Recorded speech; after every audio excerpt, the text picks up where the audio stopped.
Yo, yo, yo, everybody. Okay, a bit of technical difficulties to start with, but we're all sorted now. Welcome everybody to the stream. I appreciate you stopping by. This is our first episode. I can't even see you because my mic's in the way. This is our first episode of Behind the Screen. Ironic because you're watching it on a screen, but basically it's just me and Stubbs talking, owners of Radiant, talking about various different topics. This week being challenges of running an esports team, so actually running Radiant. So we will be taking questions on Twitter a bit later on. I think we've got 4 already lined up. And then we'll be taking questions in the chat, but the majority of the stream will be actually talking about the topic that we have got today, so the challenges of running an esports team. Yeah. Yo, Mikey, welcome to stream, mate. So, of course, loads of different people have started their own organisations, and whether that's ended or whether that's turned out well for them. We wanted to touch on like the 4 main areas I think that is like challenging of running an org, and one of them, if Stubbsy's cool with starting off, is inexperience. Lots of people actually coming into esports because it is still such a new market, not enough knowledge how to run a business or an organisation or marketing and stuff like that, and then they just flop it. Do you want to talk about that, Stubbs? A bit of inexperience. That's one of the biggest factors easily. Right. So basically, God, like it's mad, like it's crazy to think how many people have just thought, I'm gonna start up like an org, and like when you get into it, you got to think like graphics for stars. Yeah, it's branding's the most important thing. Yeah. Branding, like there's so much like stuff you've got to not always pay for, obviously, cause if you've got contacts in it, but when you're first starting, you don't really have contacts here, so you've got to like. Well, there's just so many people, basically. Don't do this to me, Nathan. No, I wasn't.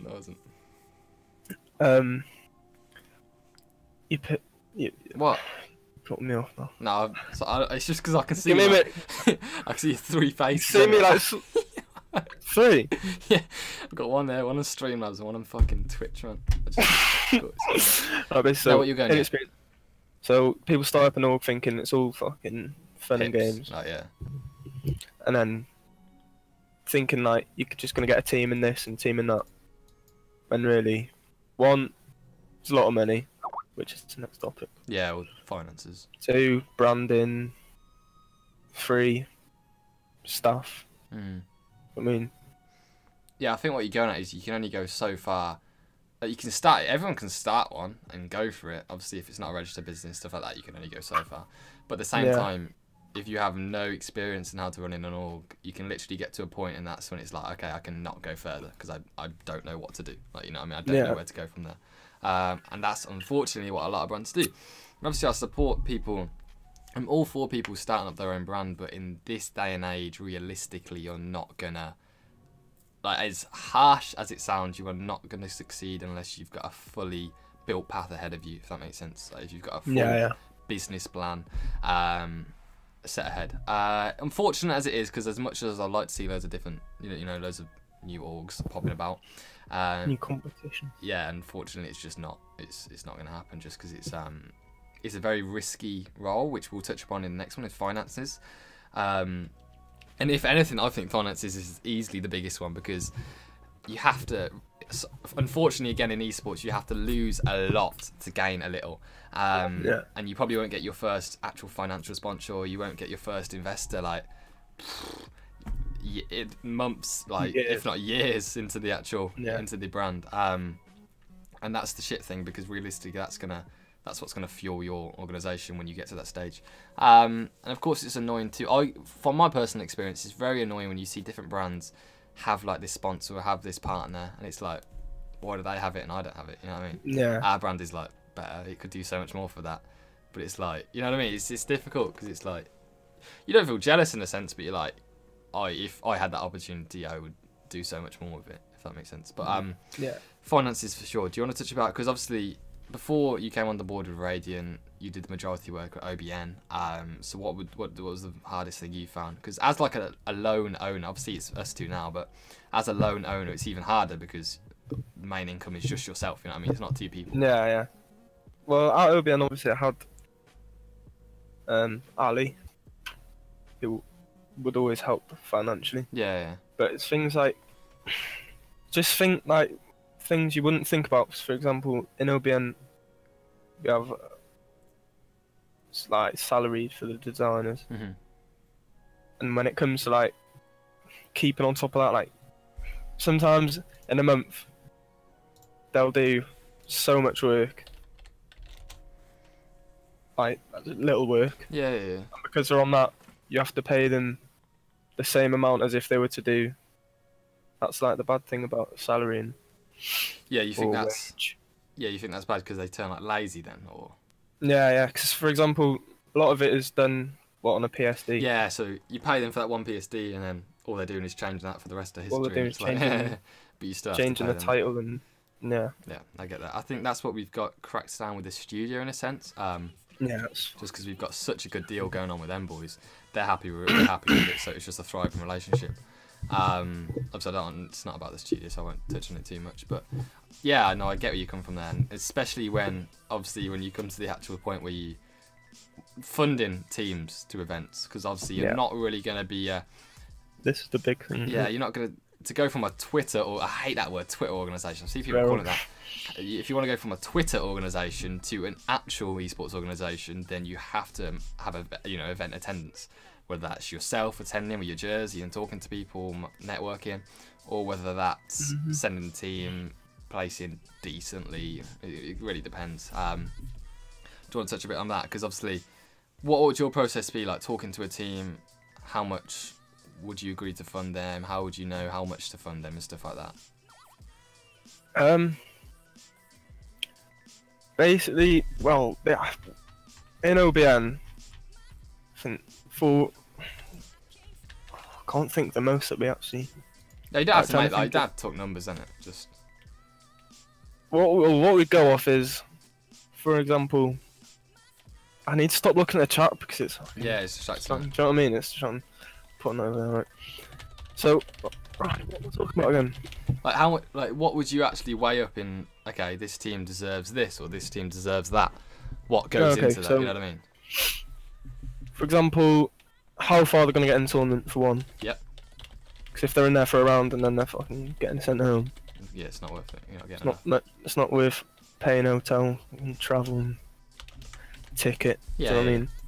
Things like jerseys are a given. You've always got they've got to be representing the brand in some sort of way, otherwise it's like a one-way street.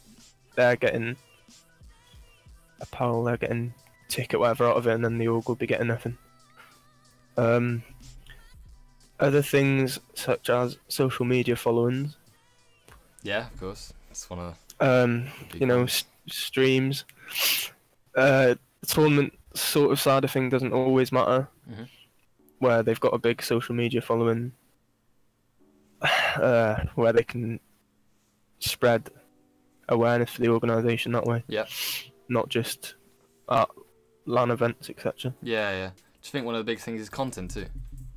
Mm-hmm. Content. Content's massive now. Yeah, realistically, I think it's like last 2 years it's properly picked up, and especially with Raid, I think we've adapted to that quite a bit. But like, as an AM organisation, unless you're going to be investing money into the top teams that will be getting these top placements, you're not going to get the return from it. It's like top 64 or top 32 at a Call of Duty event. Cool, that's top 32 is pretty respectable. You won't get taken the piss out on Twitter for that. But at the same time, you're not in pools, you're not on stream, nobody's looking at you, you know what I mean? You're not getting a big audience from that. So top 64 and top 32 are basically the same things, unless you're touching pools. From my point of view, content is like, if you can build around a player, so like what are we doing? I keep falling back to the idea of Hey Jay and that.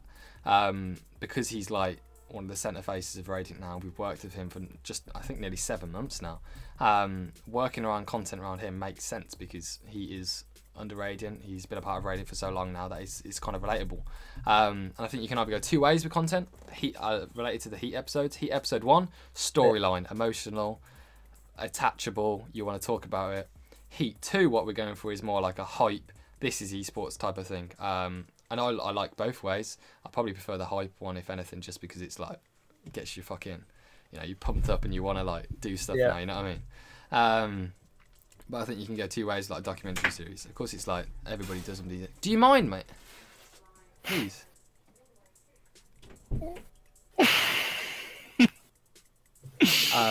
Yeah, you can two ways with like a documentary series. But if anything, it's just content building around your players, building around what you have, because they're not going to get the best placement for you. So why not do something else? Because sponsors don't care about if you're earning money off tournaments, if you're earning money, oh my god, money at LAN events. I don't give a shit about that. If you're not creating any content behind it, if you're not creating any content where their logo is going to be featured on, they do not care. Of course, you know what I mean? It's simple as that. It's simple. Anyway, next topic. So that's finances. We kind of drifted off a little bit to content, but finances is so important, just because you have to lose a fucking lot to gain a little in esports. Before you get your small investor, before you get your sponsor, it's a long road ahead, and you do have to build your brand slowly and surely. But one of the biggest ones, a little bit controversial, but everybody has to deal with it, and it's a bit funny saying it from my point of view because I'm only 18. Dealing with young people, so immaturity, because realistically ages in esports are like 16 to 21. So you're dealing with a lot of young people. Did you have any difficulties with that, Stubbs? I mean, in the past, I've had things like, I don't know. I think every org owner has had it, but it's not something. I couldn't like put any names. Oh no, yeah. Or even probably give an example that I can just think of off the top of my head. But you get, DMs. It's dangerous, emails. Though, isn't it? It's like, thing is with that, obviously, as your organisation, when you start your organisation, you can't just go straight for 18 plus players and 18, because they're the ones that are wanting the money, you know what I mean? So you have to start off with these smaller players that will be playing it online, that will Twitter org or whatever you want to call it. But they're not going to bring you enough return, and at the same time, unfortunately, they're very dangerous, and I call them dangerous because they're very like volatile. If they see, because in the world of social media, even though Twitter's 18 plus, and they probably shouldn't be on there, but most people on Twitter no one's gonna listen. Yeah, exactly. They're very like, I hate the word not developed, but you know what I mean. They haven't mixed with enough mature people. They haven't mixed with stuff like that. And like Ball said in the chat, like, you get a lot of emails and a lot of messages like that, and it just shows their lack of. They just don't have a clue, you know what I mean? They don't have a clue how to talk to someone and stuff like that. I swear, back when I was in school, they taught that in English. I thought that was simple shit, like how to write an email and stuff like that, like year 10. Yeah.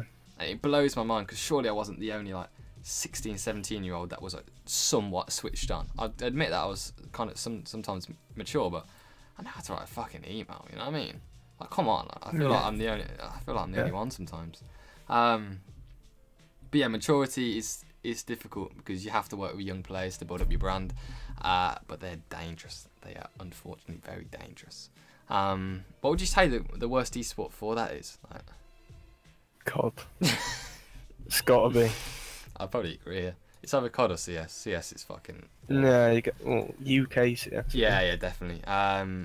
But to be fair, Fortnite's coming up. Fortnite is less about, I don't think, immaturity. It's more they just don't have a clue how to speak to someone. Just because, like, from what I learned from ESL, a little bit of a story. The British Esports Association, which I'm friends with one of the people that works there, Dom. He was saying that he had a mother contact him, and she was saying, like, my son's earning decent money. He's only 14 on Fortnite. What do I do? You know what I mean? Where do I send him? And it's kind of like, it kind of switches your brain onto the shit, and like, okay, yeah, these kind of ages where they've got loads of time to play games, you know what I mean? They're probably going to be pretty decent at them. Yeah. They need somewhat of an avenue how to get there. And it's unfortunate because the first thing they probably think is, okay, I'm going to create a Twitter account, I'm going to type in esports and find some orgs, and then message them, and they're awful messages because they're only 14, 15, they don't have a clue how to talk to people. And regardless if they're the best player in the world, you won't know that, because that message you'll probably ignore, or you'll probably respond with, sorry, we're not interested. So it's so unfortunate because you've stopped before you've even started, you know what I mean? They haven't got anywhere just because they've had a shit contact, they've had a shit first contact, and it's awful. Yeah. So it's hard to judge because they could be so good, unless someone's actually told you that and showed you. You're not going to know because they're You're not going to take any notice. Well, exactly, because their first contact is awful, and it's bad that. I'm guilty with doing it with a few teams sometimes, because it's like, if their contact's bad, I'm not going to look into achievements. I'm not going to ask more questions. Like, you can walk on, mate. You know what I mean? You're wasting our time. Yeah, need more esports. So yeah, what the British Esports Association does, it kind of is like a I think it's non-profit. Obviously it's based in Britain, and it kind of works with young people, works with schools. That's their aim at the moment. To kind of work with them people and show them the path. You know what I mean? Show them what to do. Teach them little bits of advice. And I think that's very, very good. It's just, I think the issue is parents, because the media doesn't portray games very well. You know what I mean? So when you've got parents worried, it's not, you can't go speak to a 14-year-old kid straight away. Of course you're not. But you put in fucking jail if you do that. Like, you're gonna have to speak to the parents first, and then get in contact with the actual talent. So it's difficult, because if you don't convince the parents, then unlucky, mate, you're not getting anywhere near the actual interest kind of thing. We'll answer questions. Keep your questions, guys, in the chat for later on when we say so, because we're on the last topic now, and then we'll take questions. So the last one really with challenges of running a team is, it kind of relates to the first one. You come in not understanding marketing, not understanding how to run social media, not understanding how to interact with the esports audience, because it is a mixture of, like, you can be funny, you have to be professional, you know how to contact sponsors, various stuff. Is there something you can look to, or you can check to, Stubbs, that will like help you in that area? Like, because I'm sure that the meme goes, there's thousands of esports consultants, and they're all average. No, yeah. But what is the actual? What do you do? You know what I mean? Like, where do you go? Like, you kind of find. Like where you're meant to look, sort of thing. Like. I think learning the hard way is the best way, but realistically, in this day and age, you're not going to be able to do that. Because if you had a bad first year, then you're not going to go into the second year. If you lost so much money and you're not respecting the industry, then you're gone. You're fucking off now. Yeah. Like, we're lucky that we started in 2015. People were so more and more lax. They sat back. You know what I mean? They didn't care, stuff like that. But realistically, this day and age, you can't risk that, because you're going to be gone. You're going to be straight out you're going to be entering and then leaving the day after. Of course, we do stuff on the Radiant site, which helps that advice, like free advice, but how are they supposed to find that? You know what I mean? It's kind of our fault, but how are we supposed to push that, and how are we supposed to promote that? Yeah. If they don't, a lot of people, I think, you might agree with me, it's initiative. That is the biggest thing.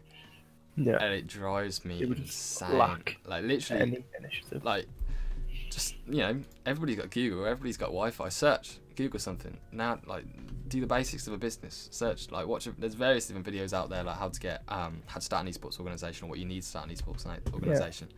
So do it. You know what I mean? Like, instead of just, it's all good messaging someone. You know, I message people for advice too, but asking for advice. But it's like, if you're asking for simple stuff and you haven't even Googled, you haven't even done the research behind it, then what are you doing? I mean, you're getting spoon-fed at that point, kind of thing. But I think personally that's the four, and I think me and Stubbs kind of like thinned down before we started the stream on what the four main ones is. So if you want to do a little rundown again, Inexperienced. So what was that one again, Ben? That was like people when you're starting, no contacts, no idea what to do. Yeah. So it kind of relates to our last one. Finances. Funding teams, what teams deserve. Yeah. Getting a background on the teams, basically. And dealing with young people. Fucking hell. Don't go into it. Like. I just don't talk about it. And the last one is knowing how to build a brand, work on social media, stuff like that, because it's all very important, realistically. Everybody wants to get to the top, but they want to do minimum to put it there. Yeah, it's like, I don't want to start quoting motivational things, but it is right. It is fucking right. Like, people are so lazy these days that they just want to sit back and let someone else do it. And realistically, that's not going to work.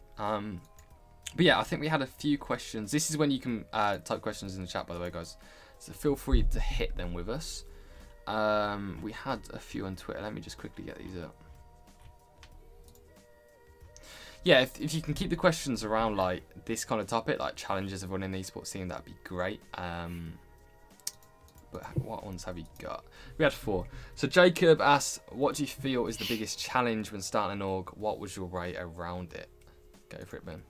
So basically, when you start, you've got no followers, you've got no contacts, nothing. So as bad as it sounds, people obviously want to represent known, big follow base, like organisations with an actual follow base already.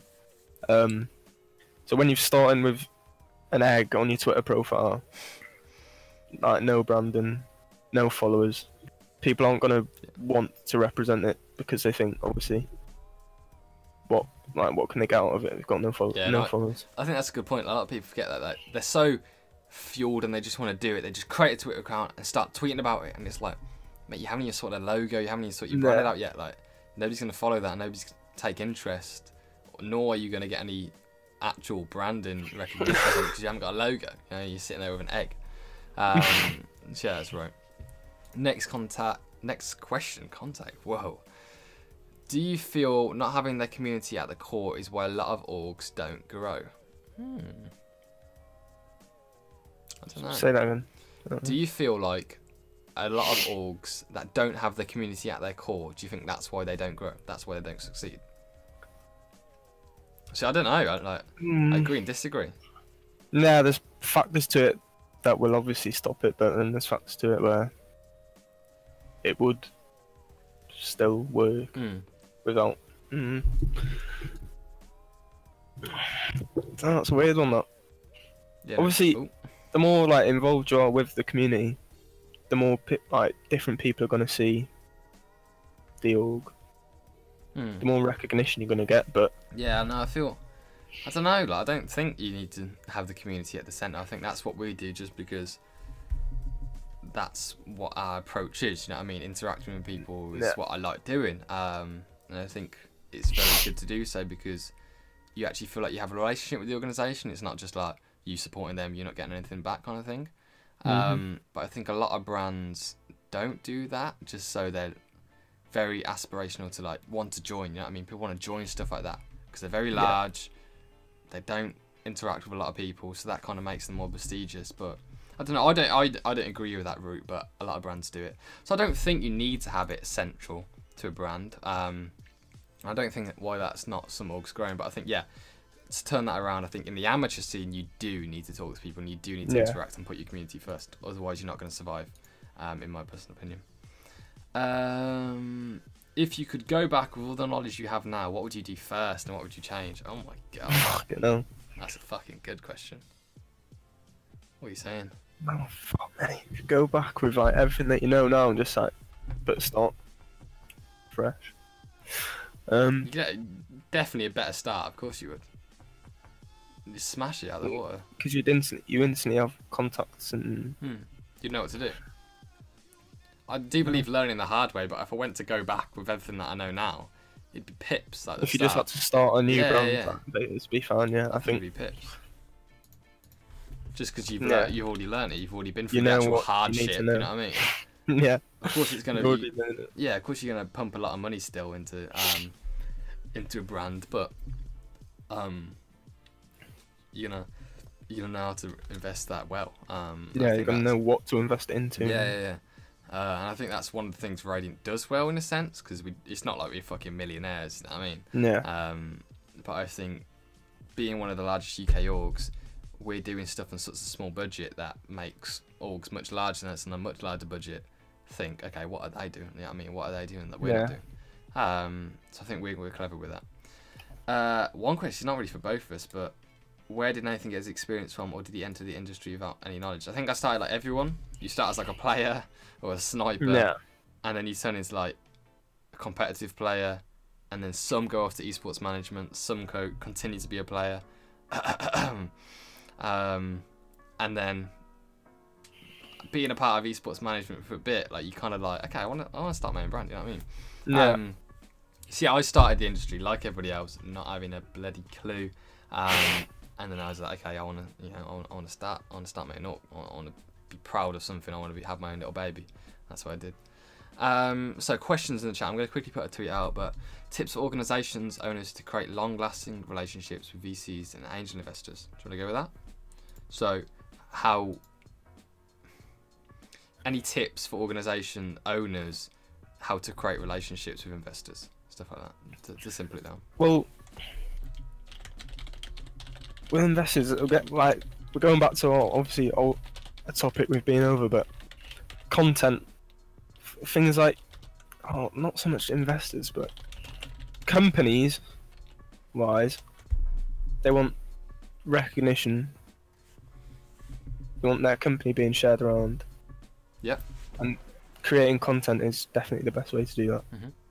Mm-hmm. You can obviously the logo can be everywhere. But Go on, carry on. Ignore that chat. like no, I was reading the question. Yeah. So, I don't know. Honestly, I'm an organisation owner, but I don't really have any relationships. Do you know what I mean?